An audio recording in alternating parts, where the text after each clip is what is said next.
Thank you. I'm really honored to get to share this stage with Danny Semendinke. We've worked together for 10 years in Papua New Guinea. I'm going to quickly go through the slides and tell our story, and then Danny's going to talk from his perspective as a landowner from Papua New Guinea, as an educator, and as a leader from his community. So you may ask, why is Woodland Park Zoo part of this conference even? And what I can say is that Woodland Park Zoo is a great community resource, but we also have endangered species in our collection. And what I do is I connect the endangered species we have here with field conservation programs around the world. And I've founded and directed the Tree Kangaroo Conservation Program in Papua New Guinea, where I got to meet Danny Semendinke. So I'm taking you to another part of the world that's not usually talked about in these conferences. And I believe that Danny is the first person from Papua New Guinea that's attended this conference.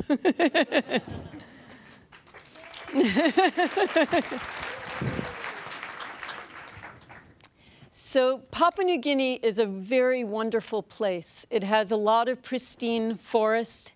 It has clean water. It has a lot of incredible wildlife. The diversity is amazing, the biodiversity. What brought me there is the tree kangaroos, which are amazing animals, and there are many other amazing animals there. But really what's important there is the people. And the story that we're going to tell today is about partnership. It's now a partnership between the zoo and the community in Papua New Guinea with iLeap, and then with a local company here in Seattle, Cafe Vida. So the program that we do in Papua New Guinea is about saving endangered species, this endangered tree kangaroo species, but it's using community-based conservation as our approach and as our strategy. And so we care and we focus on education of the community, health in the community, and livelihood, as well as capacity building. And livelihoods is very important because in order for people to pay for their school fees for their children and pay for health benefits, they need to earn a living. Mainly, it's a subsistence community where they're able to farm and hunt for protein, but they do need cash for school fees in particular. And so we have been able to partner with Cafe Vida, which is a small coffee roasting company here in Seattle.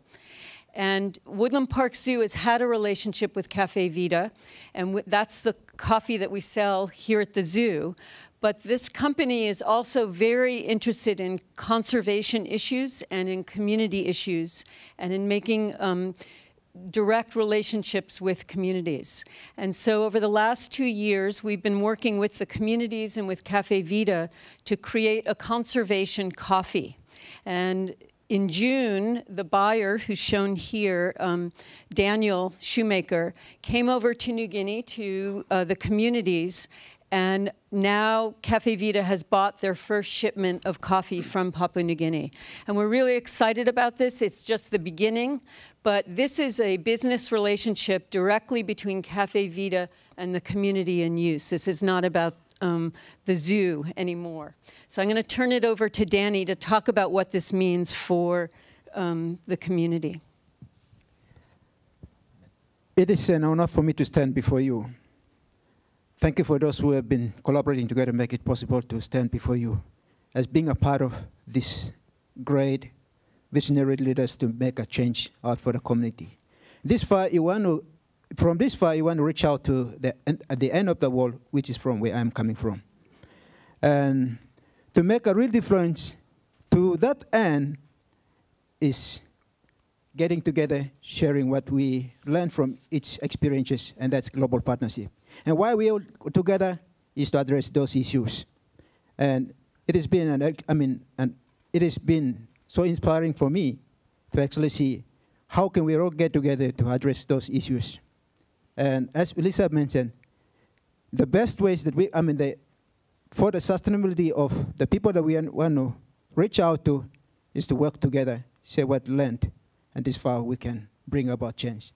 I'm sort of a different speaker, but and try my best. Thank you so much.